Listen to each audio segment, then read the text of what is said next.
bien, bonjour mes amis Gémeaux, je suis très heureuse de vous retrouver pour votre tirage général. Pour ceux qui me découvrent, soyez les bienvenus. Vous avez mes amis Gémeaux, 1, 2, 3, 4 arcanes majeurs, un changement de direction, un combat qui se mène de front, je dirais. Bon, on va voir ce que ça va donner. Il y a du bâton ici, ici, ici, et du denier. Donc comme quoi vous n'êtes pas trop axé sur les sentiments, mais uniquement sur ce qui est pragmatique et ce qui relève de l'énergie du feu, de l'énergie de la terre, donc de revenir à ce qui est essentiel. Hein. Il y a un peu de réflexion ici, mais ça ne vous concerne pas tant vous. Alors, vous avez la carte avec l'oracle bleu, l'énergie de la sérénité. Il est temps ici pour vous de prendre un nouveau chemin, une nouvelle direction. Il semble que vous ayez réfléchi suffisamment assez pour tourner le dos à une situation et emprunter une voie que vous avez choisie et qui ne soit pas influencée par quelque personne que ce soit. Comme si vous repreniez une forme de liberté qui soit en cohésion avec ce que vous êtes au fond de vous. Ça traduit donc une forme de sérénité. On n'est pas du tout dans la querelle ici, on est dans le respect de soi, dans la profondeur de son âme, dans l'amour de ce que l'on peut s'offrir à soi-même. Vous voyez, on n'est pas dans l'offrande, on est plutôt dans se préserver soi.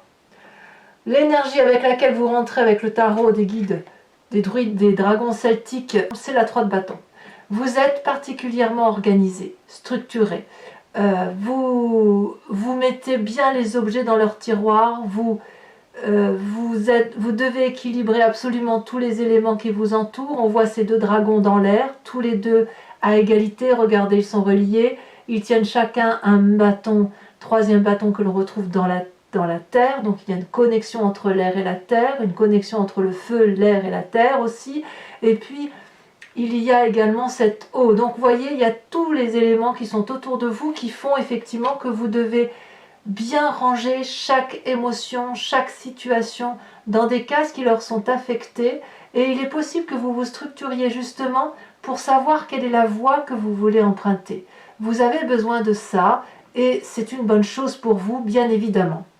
Alors, quelle est la force de l'environnement qui vous entoure? Eh bien, c'est la carte de l'ermite, le fait que vous soyez peut-être seul à étudier, vous avez des connaissances peut-être qui vous viennent d'autres personnes, des connaissances sur votre environnement, des connaissances de savoir. Donc on ne peut pas dire que vous n'allez pas bien avec cet isolement que vous vous imposez à vous-même, mais qui traduit aussi une forme d'introspection, de réflexion en profondeur, comme si vous étiez en mesure de plonger dans votre part sombre et dans votre part claire, et de faire cette part des choses. Et ce que vous faites pour vous-même, vous le faites également par rapport aux autres, avec beaucoup de bienveillance.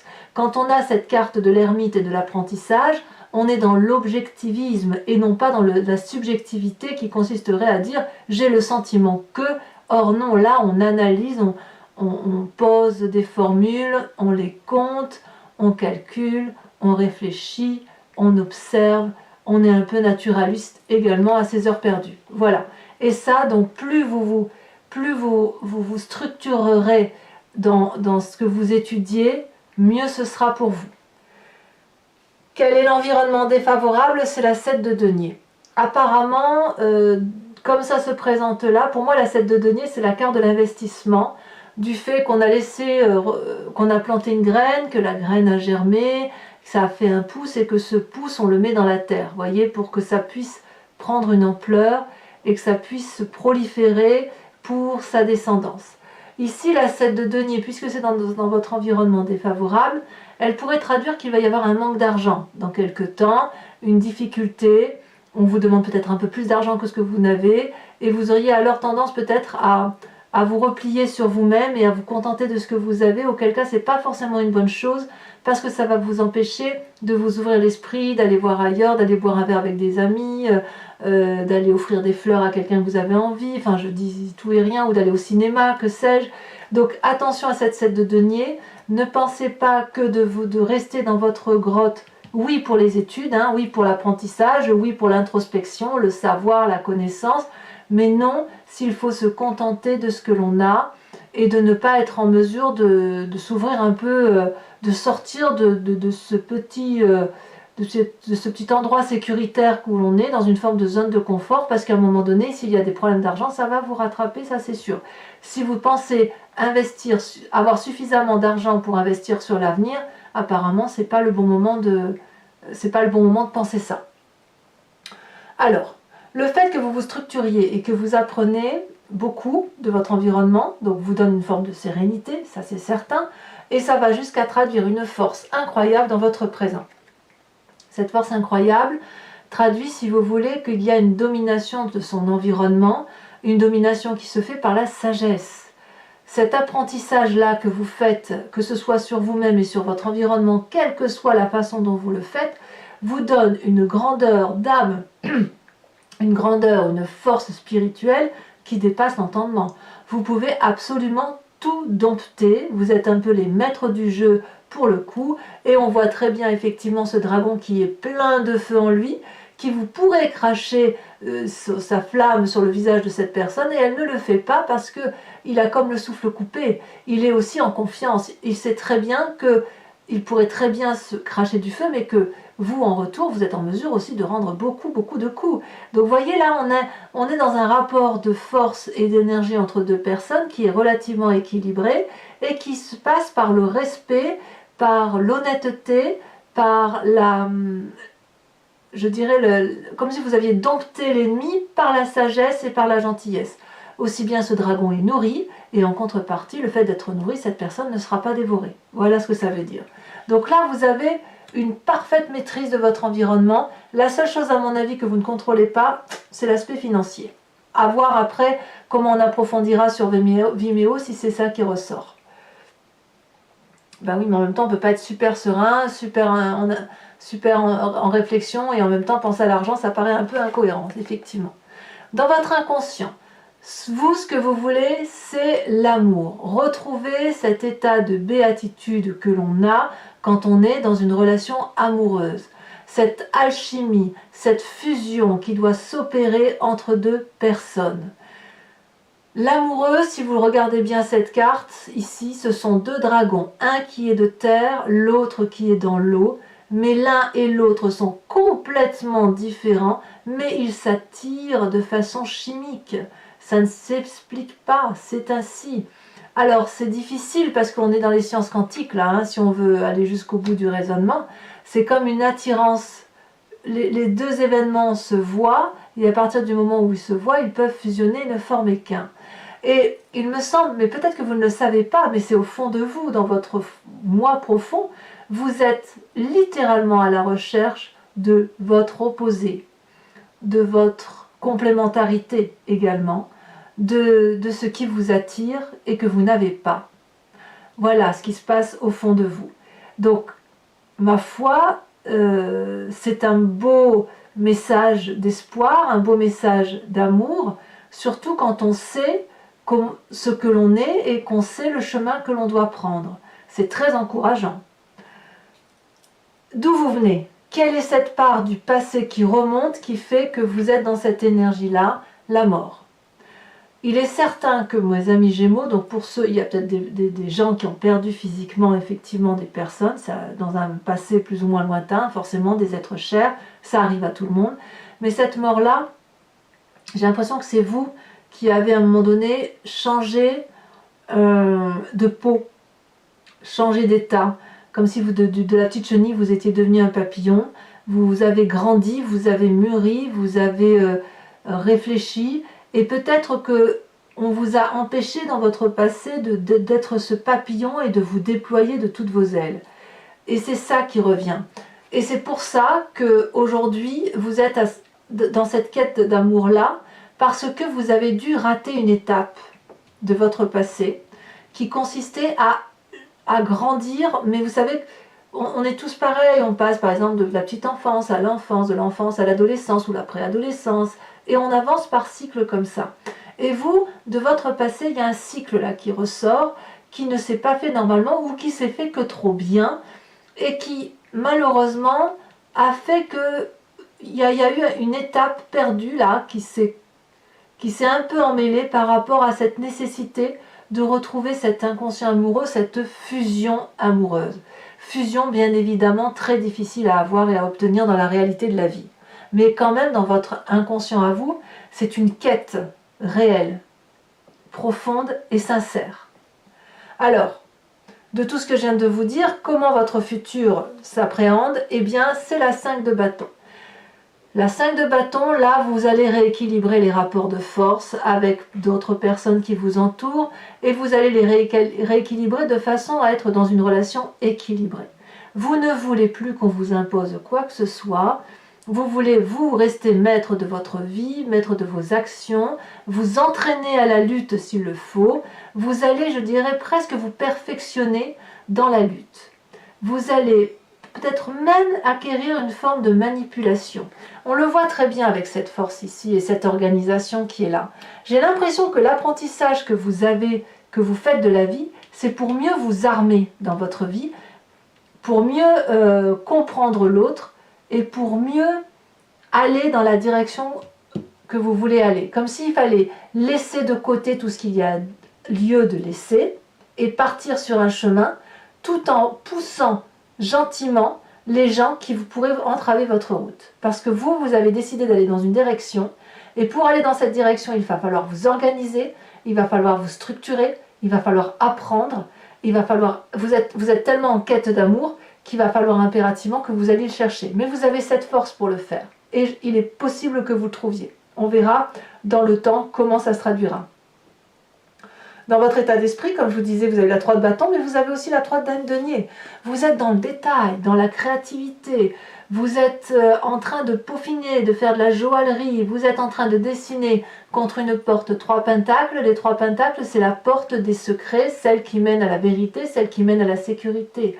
La 3 de denier, clairement, c'est on peaufine son travail pour dire d'aller dans la bonne direction. Ça va jusqu'au détail. Hein. Quand je vous dis que vous êtes le maître du jeu, le maître des relations ce mois-ci, ça va jusqu'au détail du détail. Vous contrôlez absolument tout ce qui se passe et l'idéal étant pour vous tout simplement de vous contrôler vous-même et de savoir qui vous êtes profondément au fond de vous-même.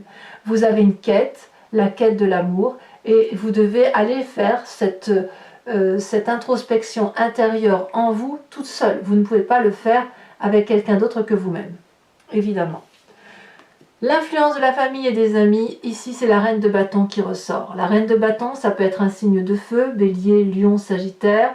C'est aussi une personne qui a un énorme pouvoir, une énorme indépendance, une grande autonomie, qui est extrêmement puissante, qui est d'ailleurs bien protégée, qui est aussi très généreuse. Cette reine de bâton, elle sait ce qu'elle veut, elle sait aussi ce qu'elle ne veut pas, mais elle est aussi très généreuse. Elle est abondance, cette reine de bâton. Tout ce qu'elle touche, elle le transforme en or. Donc si elle met des graines dans un jardin, ça va forcément pousser, ça sera forcément des fleurs, ça sera forcément des fruits. Et elle est c'est suffisamment dans l'abondance qu'elle en est généreuse.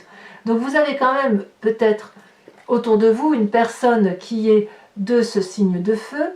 Peut-être que cette personne vous inspire pour être ordonné, créatif et également avoir cette force, mais cette femme-là, c'est une générosité même, vous le savez, elle vous veut du bien et vous savez toujours que vous pouvez la voir si jamais vous avez besoin d'elle.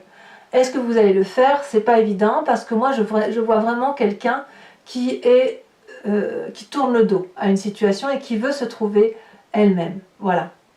Alors les conséquences de vos actions et de vos pensées sur vous-même, eh bien c'est beaucoup de travail ce que vous faites. Vous avez la 10 de bâton, vous allez aller jusqu'au bout de votre action, vous êtes particulièrement déterminé, mais me semble-t-il vous l'étiez déjà, et de ce fait vous allez donner le meilleur de vous-même le plus puissamment possible, quitte à aller jusqu'au burn-out, quitte à avoir un effondrement physique, mais je pense que de toute façon on ne peut pas vous arrêter. C'est ainsi, c'est vous qui prenez les rênes de votre vie, c'est vous qui vous structurez, qui vous organisez. Ce passé-là et cet inconscient-là est très envahissant actuellement et vous rééquilibrez de toute façon les rapports. Donc, il y a beaucoup de force, beaucoup de courage en vous. Bah, écoutez, allez jusqu'au bout de vos actions. On verra si effectivement ça se confirme avec le tarot, le deuxième tarot. Mais attention à vous parce que physiquement il faut tenir hein, tout l'hiver. Voilà. Conséquence de vos actions et de vos pensées sur l'environnement, eh bien l'environnement abdique. Voilà. Et c'est la 10 d'épée, ils sont épuisés. Vous allez les épuiser peut-être, à moins que ce soit eux qui vous épuisent.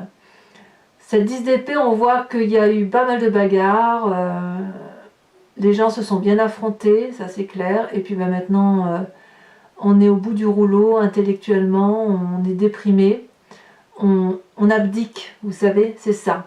Il y a quelqu'un qui abdique autour de vous et qui vous dit c'est bon, t'as gagné. Voilà. C'est un peu ça ce qui se passe. C'est pas forcément méchant, c'est plus comme une forme de tristesse. Ici on a la tristesse de voir ce dragon qui est couché avec une flaque de sang autour de lui. Il fallait peut-être ça pour vous, pour que vous puissiez prendre votre chemin et aller effectivement vers... c'est comme si vous vous vengiez en fait, un peu. J'ai l'impression que vous avez une vengeance sur la vie à avoir. Et je ne sais pas si c'est vous qui allez supporter cette fatigue intellectuelle ou si c'est votre environnement, mais moi j'ai l'impression que c'est l'environnement. Parce que vous êtes tellement déterminé, vous avez une telle force, une telle détermination, une telle énergie au nom de l'amour que vous ne pouvez pas faire autrement que d'aller jusqu'au bout de vos actions, quitte à en blesser quelques-uns derrière vous. On voit très bien avec cette carte de la sérénité que vous faites votre chemin pour vous. Allez, si ce tirage vous convient, mes amis Gémeaux, je vous informe que je recouvre le jeu avec le Lucid Dreams, qui est mon nouveau tarot. Alors, vous avez la 7 de coupe. Ensuite, sur votre force, oh là là, ça saute déjà, vous avez l'as de bâton, parfait. Sur votre environnement défavorable, qu'est-ce que vous avez ?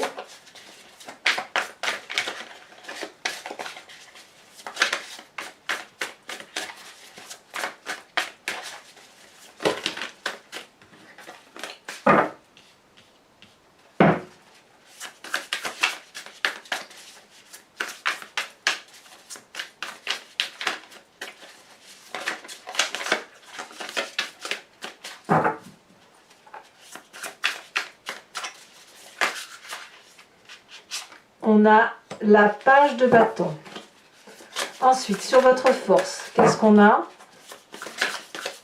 Sur ce qui fait votre présent et qui fait apparemment votre plus grande force.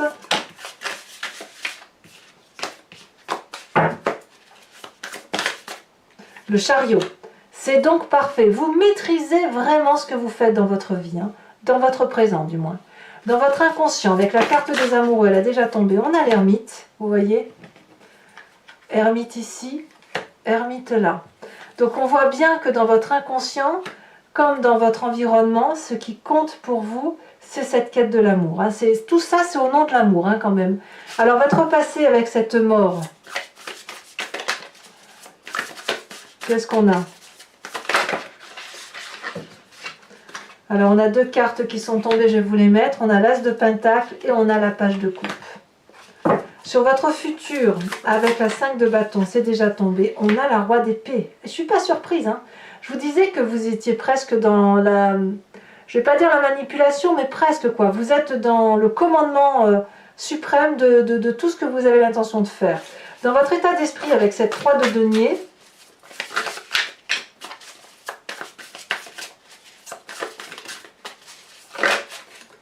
on a la 3 de pentacle. 3 de pentacle ici, c'est ni plus ni moins la même carte que où est-ce qu'elle est ma 3 de pentacle que j'ai vue tout à l'heure?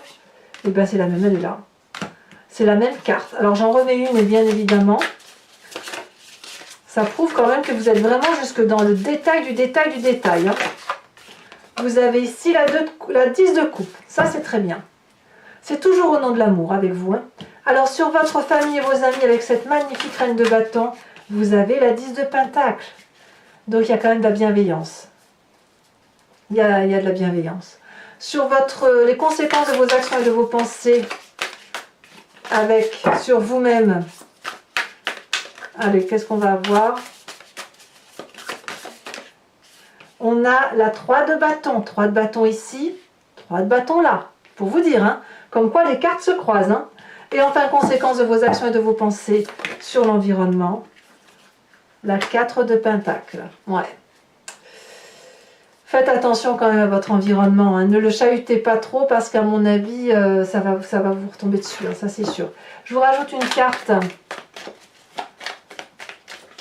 Privilégiez, oui, faites attention parce que votre jeu là, vous pourrez quand même, votre jeu à vous, vous pouvez le supporter parce que vous êtes des Gémeaux, vous avez cette capacité d'ambivalence.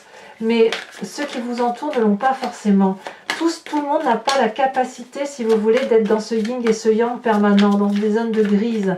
Vous le faites vous nagez là-dedans sans problème, mais je vous assure qu'il y a beaucoup de signes qui n'ont pas cette capacité-là. Et là, je vois quand même que dans l'environnement, là, ça va tiquer un peu, donc préservez les plus sensibles et amusez-vous avec ceux qui peuvent le supporter.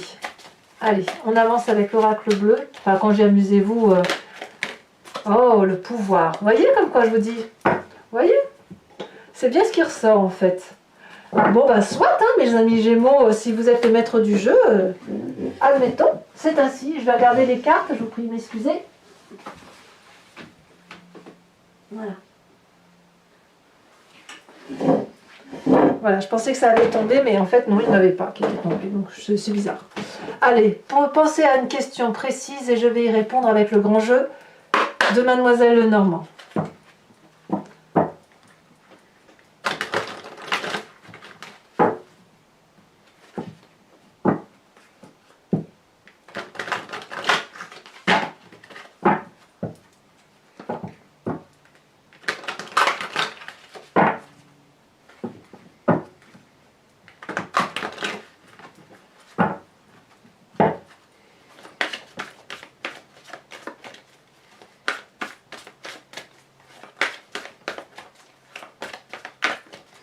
Alors, on va tirer 2 cartes. Si elles veulent bien venir tout de suite, ce serait merveilleux.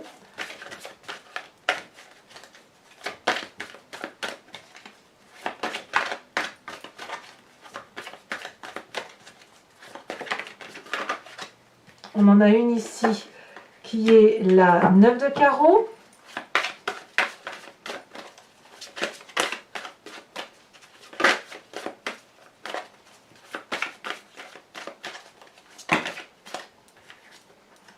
Si je peux les prendre toutes les deux, puisqu'on a le consultant et nous avons la 5 de pique.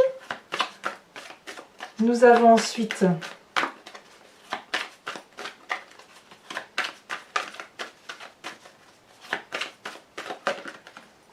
la 3 de pique. Eh oui. Je ne suis pas surprise.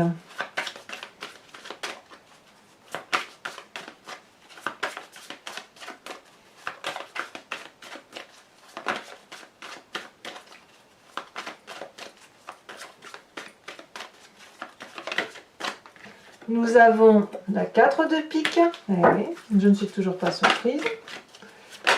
Et ici, nous avons... Non, là, je ne peux pas les prendre, il y en a 2. Allez, hop, on continue. Celle-ci, elle se retourne. Nous avons la 5 de cœur. Bon, il y a de la protection quand même, hein. Enfin, je vais vous tirer une carte oracle de druide dont l'idée est de vous inspirer d'un animal totem, de rentrer dans son énergie instinctive et intuitive afin, si vous voulez, de retrouver une énergie que nous les humains nous oublions un peu avec notre compassion habituelle, notre tendance à tout minimiser. Là, revenir à un instinct primaire et primitif d'un animal, c'est nous permettre de reprendre connaissance avec soi et reprendre une connexion de tout ce qui nous entoure.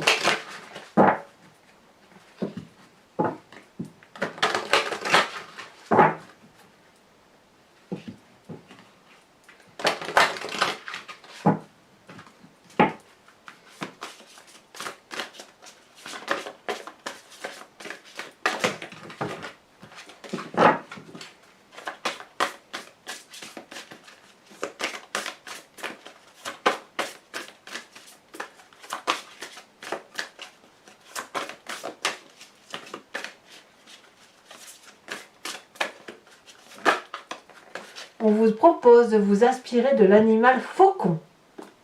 Voilà, mes amis Gémeaux, et bien si ce n'est pas déjà fait, je vous invite à commenter, à liker, à partager, à vous abonner bien évidemment.